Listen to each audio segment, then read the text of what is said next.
Happy morning, children. Back to the session. We are into the lesson motion and measurement.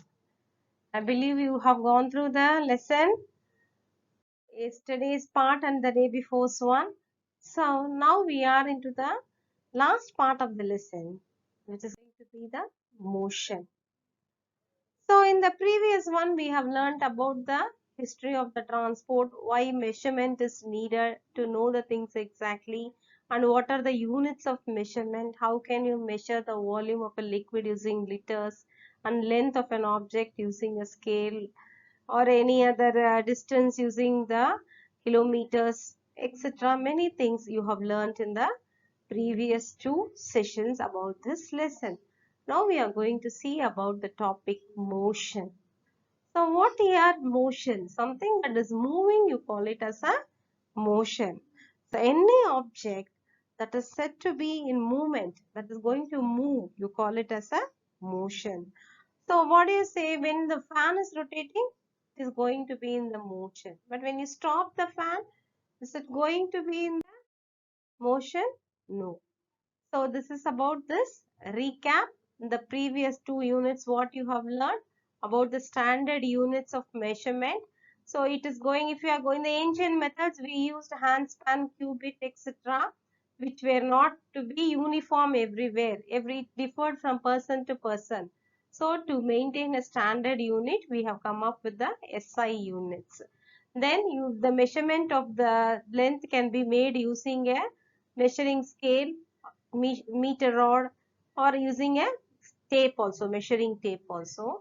And similarly, the precautions that should be taken while taking the measurements, you have to keep your eyes straight over it, and you should not start the reading from the broken part of the scale. And also you should keep the object along the length properly. And divider can be used for measuring the distance between the 2 points. For measuring the curved line, a string can be used. So on that and all we learned that the longer distance is measured in kilometers. That we learned in the previous one. Now we are going to see about the motion. Any object that moves is said to be in motion. See this here, the car is moving, so it is said to be in motion. When we say an object is moving, it is always with respect to another object. So here the car is moving, but you can see that the plants around it, trees around it also seem to be moving, but they are not moving. Only the car is moving. So we say an object is moving, it is always with respect to the another object. It has to be compared with the another object. If you see this, the car is only moving. The nearby plants, they are not moving. But you feel if they are moving. So it is always with respect to the another object. The movement is being measured. For example, when we say a vehicle is moving on a road, it is moving with respect to the trees and poles on the road which are not moving. So even in a train, when you are sitting in a train and going, you feel that only your train is moving. You see that your trees are going back in the station, etc.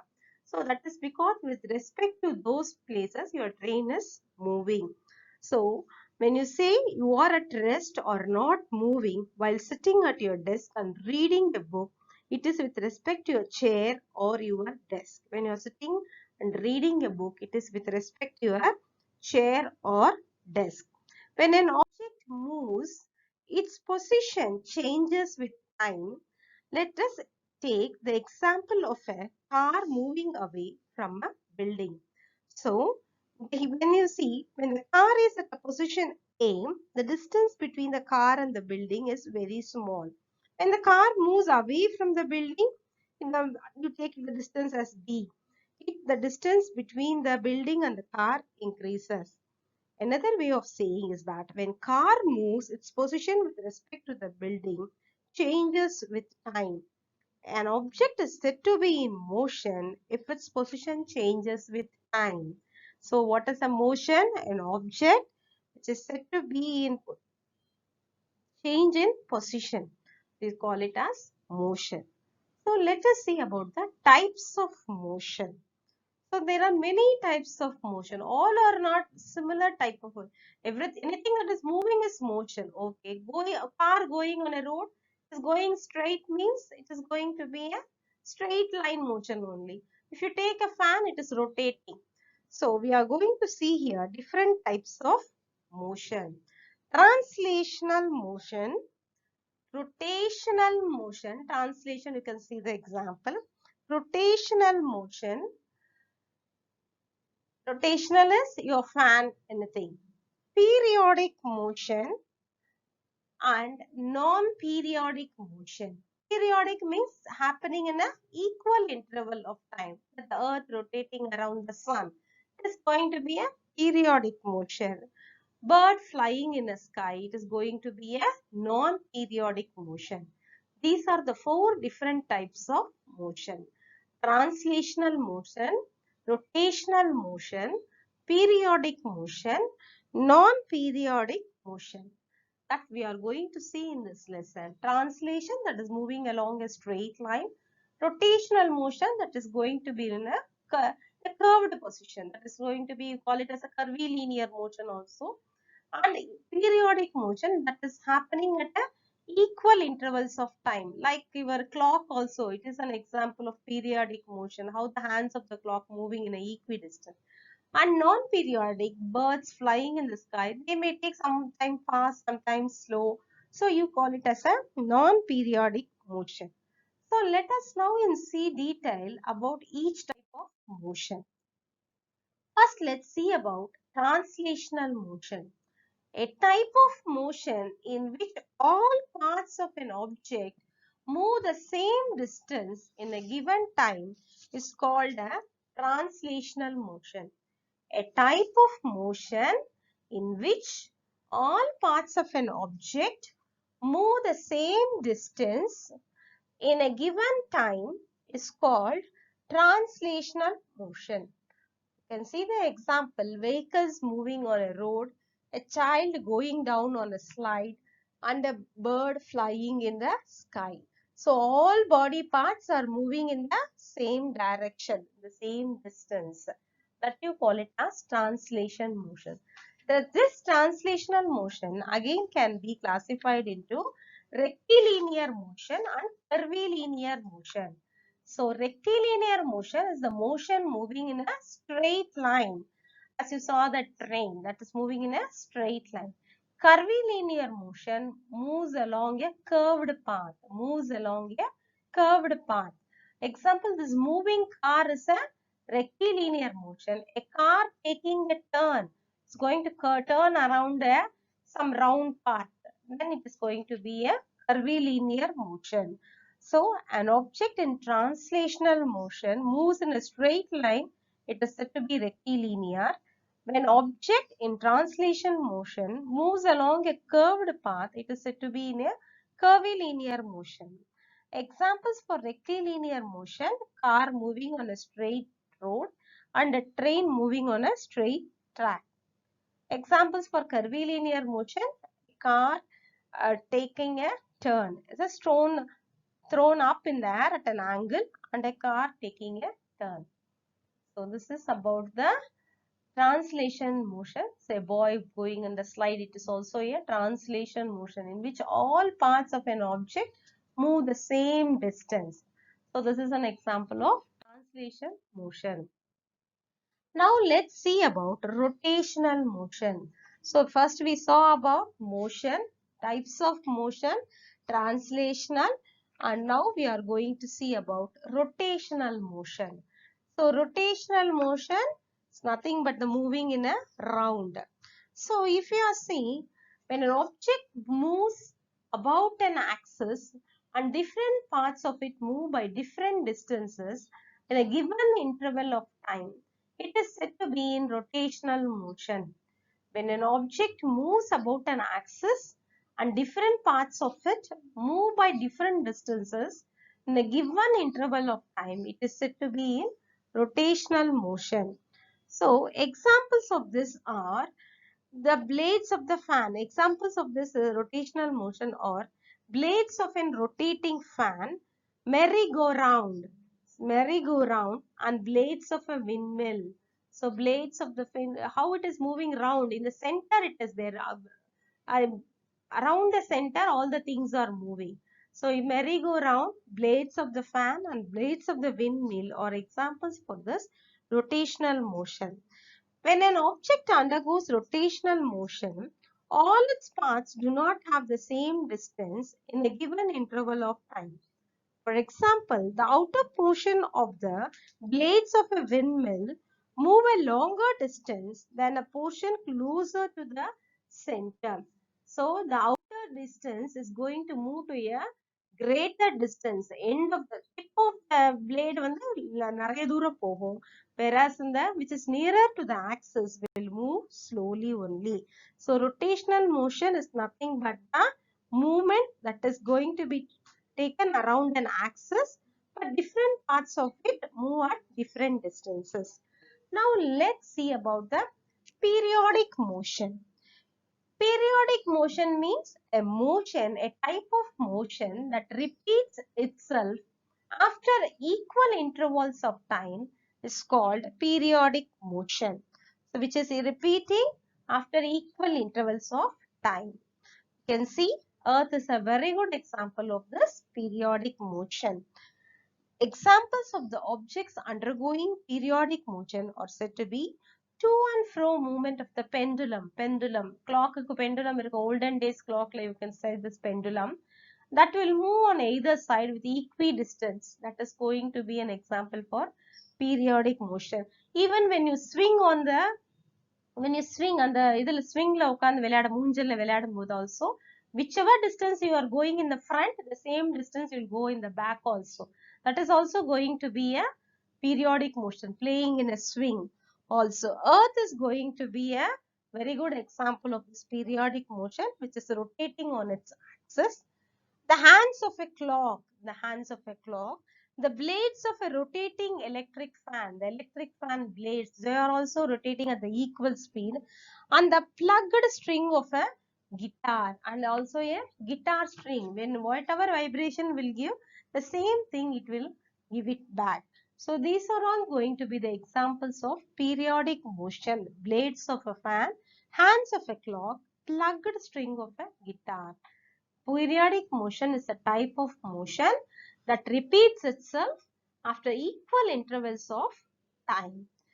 So, now let's see about the, I believe this example you can see, this clock, how it is rotating. Now let's see about non-periodic motion. A non-periodic motion, a type of motion that does not repeat itself after equal intervals of time is called non-periodic motion. A type of motion that does not repeat itself after equal intervals of time is called non-periodic motion. Means it is not going to repeat, it randomly occurs. For examples for this are car moving on a road.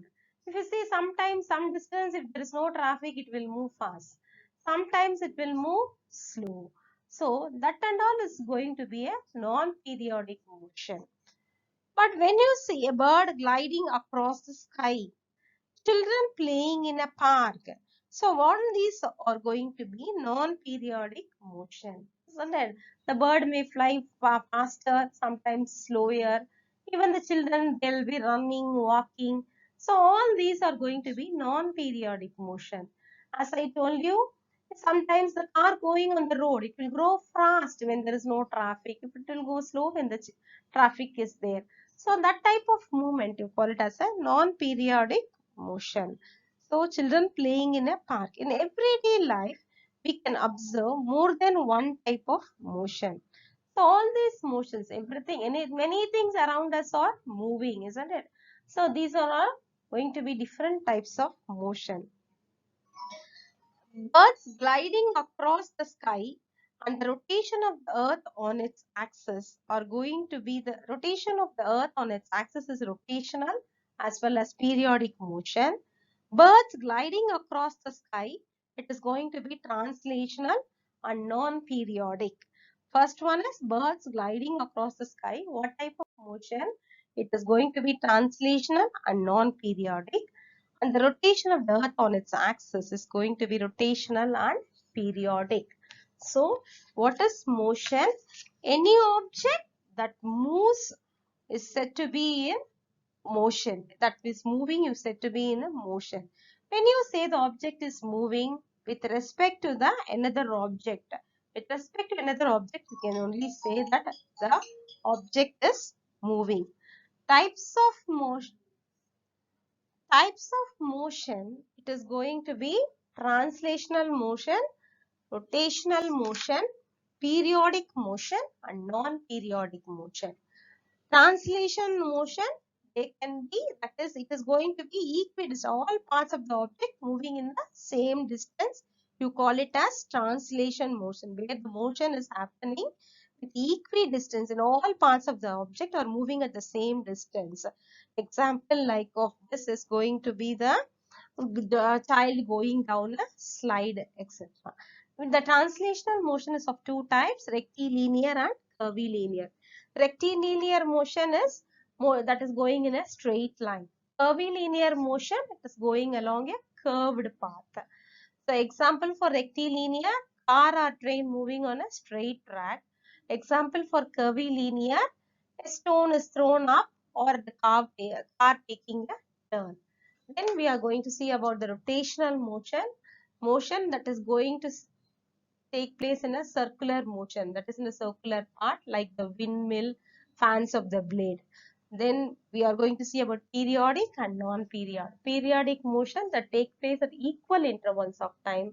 Non-periodic motion is going to take place at the not at a regular interval. That motion may not repeat itself. So this is non-periodic motion.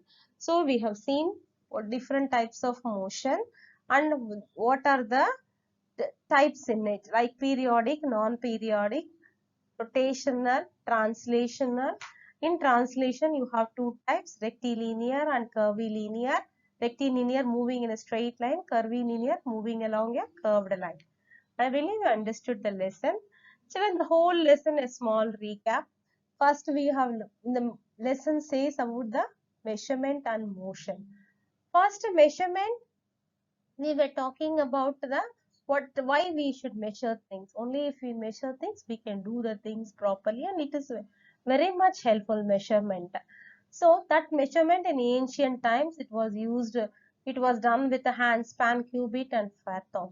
Later only we started using standard units of measurement, that is the SI unit. So SI unit of length is measured in meters. And today's topic we saw about that motion, translational, rotational, periodic, non-periodic. So an object can have more than one kind of motion. That's also very important. An object can have more than one kind of motion. And also we learnt about the history of the transport. Initially, man was moving the legs from one place to another. Then he traveled on animals from one place to another. With the invention of the wheel, he fixed a cart to the animal. ஒரு வண்டியை ஏற்பாடு பண்ணி that is being tied to the animal's neck or animal's body so that it was dragging us.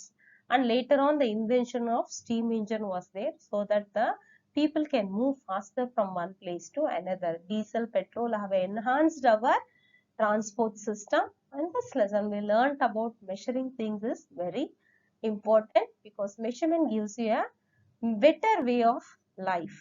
So, if measurement is a very important part of our life. So that's about the lesson, children. Please go through the lesson. And if you're not having the textbook also, no problem. Just read this YouTube and go through it. So I have given a small assignment for this. Please go through that assignment. Do it in your homework notebook, children. The classwork will be followed in the next videos. So in the assignment, first fill in the blanks which I have given is a train traveling on a straight track is an example of what? Rotational or translational? Yes, translational is the answer. The blades of a working fan show a rotational motion. That is the answer. A swinging pendulum executes what type of motion? Periodic motion. So then also two simple questions. What is motion? Name any two types of motion with the example. Explain rotational motion. I believe that you all understood the lesson better. I think, children. Okay. So have a good day. go through the lesson and I'll give you the classwork next week. Thank you, children.